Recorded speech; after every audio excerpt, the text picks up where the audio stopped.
Janine Young, newscientist.com. Yes, Janine Young joins us once again this morning via mobile cellular device in Melbourne City. It's making it sound flash, isn't it? We're going back to old-fashioned technology. We are indeed. A couple of stories, great stories to get through today. First off, how did it come about that people are either left-handed or right-handed, and how is this trait also being shown throughout the animal kingdom? For a very long time, it was thought that this process of lateralisation, so being able to do things with, or preferring to do things with one side or the other, was a uniquely human trait. They thought that that's all that we did. And we know that the bulk of humans are right-handed, but not all. There are some people who are left, southpaws, or, there's a whole bunch of other disparaging names for them. It's a bit like having red hair. No one seems to like left-handers. But they've found over the years that it's actually not just a human thing. It's not just connected with language, because they thought that this was the same part of the brain. They've actually been finding since the 1970s in studying things like memory and learning in baby chickens, so chicks, that in fact the right side has a role in learning particular behaviours. And because they have this lateralisation, they're able to do things like feeding as well as looking for a predator. So they're seeing the two sides of the brain doing completely different things, and that then gives the animal an advantage in the fact that it can actually do two things at once. Now, that doesn't mean that humans are the same, but in chickens at least, that's the way it works. Well, yeah, because the two sides of my brain are always doing two different things, and they never meet in the middle. Yes, they've found with some of these animals that if they don't have this lateralisation, they kind of get overwhelmed by the information that's in front of them, and they can't decide what to do. And after a while, they sit there just going, I can't deal with it.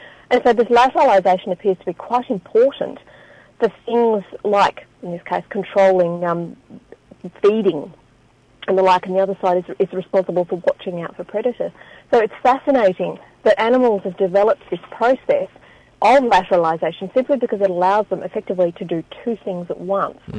It's not universal, and the sides thing doesn't always work the way you think it will.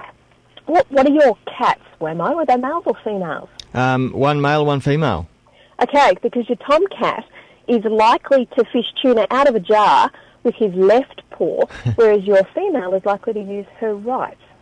Interesting. Well, no one knows quite why it's broken down by gender, but generally that's what they see. Our male cat also likes to put his left paw into the water bowl when he drinks. Well, that could just be a function of your cat. Cats are strange creatures. I love them. But tomcats will generally use their left paw to do things, whereas females will generally use their right. Interesting.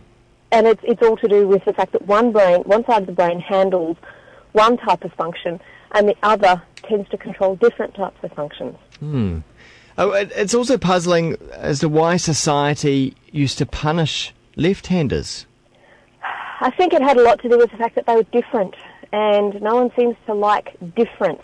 I think certainly my impression, I wasn't alive so I don't know, of the 1950s and sort of that early part of the 20th century was that being conformational, conforming, being uniform was actually quite important, because if you were different, you were a threat.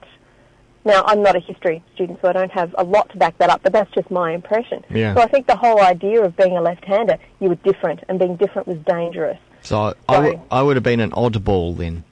Look, oddballs actually have a place, though, because certainly in fish, in schools of fish, when a predator comes along, they tend to turn to the right, and you've got safety in numbers. That's what happens in schools of fish. That's what they do. But there's a very small proportion of fish that actually turn left. And they think that this actually is a stable evolutionary pressure, or under this evolutionary pressure. There's a large majority that go in one direction, but it's accompanied by a small minority that buck the trend, and that actually gives them advantage because the predator is going to expect them all to go right. But as long as you keep this rare and unpredictable, then you've got a better chance of getting away from the predator, because it's not going to expect you to go left. And of course, the rest would have to change tack at some point, otherwise they'll just keep going around in circles.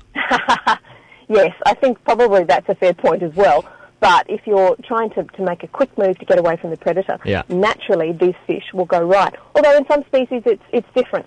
there's no rhyme or reason, even in closely related species. Some of them have completely reversed lateralisation from others. Well, that's a helpful hint for fishermen, at least. Yes, if you're a predator, they go right. Yes. Now, Janine, next story. This is quite a big one. President Obama has announced the next step for the NASA space program, and he says that they're not going to go to the moon. They're going to go to an asteroid. They have. The difficulty is they don't know which one. And he said that they want to do it as soon as 2025, which, when you think about it, is really not that far away. It's all about gaining experience of safely sending humans a long way from Earth.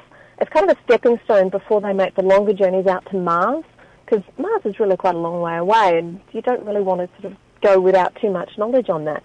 So if you could actually study the interior of an asteroid up close, it could prove actually really quite important if ever we need to deflect one away from the Earth. We see disaster flicks about, oh my God, we've got an asteroid coming. And knowing how it operates and the way it's put together means that you could do a lot to get rid of it. But there's a couple of problems, because knowing which asteroid to go to is the issue. You must be able to enter its orbit. So you need to be able to match the speed and direction of motion. Now, part of the problem is that they tend to have rotation speeds that change and shift because they're not often round objects like planets are. Yeah. Planets are much more regular. You can tell what they're going to do. These ones tend to be a lot more random. Yeah. And the only way is that you can get to this easily is that if it happened to be very similar to the Earth's rotation at the time of its closest approach. So then you've got to look at the ones that are coming close to Earth. And there's not that many of them. They've found that only 7 asteroids could be visited between 2025 and 2030 from more than 1,200 near-Earth objects. They've now revised that up to 42, but that's still not very many because you've got other criteria that it has to meet as well. You can't land on them if they're not going to be easy to get near. Yeah, and also, I mean, asteroids, there might be big asteroids, but then there'll be like tiny ones, and there'll be tiny rocks as well that are flying around them. They're not generally alone, are they? Well, who knows? There are some that are hurtling through space because they've been knocked off from something else. Yeah. But each of them is slightly different. They all have their own personality, for want of a better word. And also, I guess they have a certain amount of gravity, but it wouldn't be anything like the moon. Well, no, because it's a smaller object, it's going to have less gravity, and the gravitational fields are variable. And that means that they have a chaotic trajectory, and that means that they have difficult navigation to be able to get to them. To me, it sounds harder than Mars. Well, they're closer, you see, that's the thing, because Mars is, in fact, a very, very long way away. But at least we've got stuff on Mars, eh?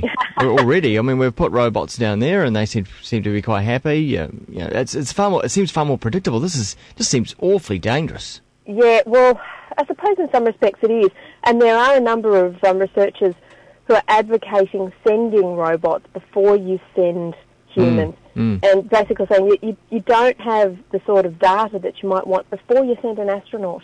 You're putting them in harm's way. Anyone who goes out to space is in harm's way, but not knowing what you're dealing with on an asteroid, it's a bit concerning. But look, they're ambitious, and at least the space program is kind of back doing stuff that they're good at, as opposed to just sitting on the ground and thinking about how to replace the space shuttle. Well, that's right. Even before then, they need to come up with a new vehicle. Yes, well, that's the other thing that's been put on hold, and I think the last thing I heard, they're extending the space shuttle a little bit because they just don't have a replacement. Yeah. I mean, currently they're relying on the Russians, aren't they, with their funny little module that goes up to the space station. Indeed they are, and I think the Chinese are in there as well. Yeah, interesting. Hey, thanks, Janine, for telling us all about it. You are most welcome. Those stories you'll find in the New Scientist magazine, which comes out next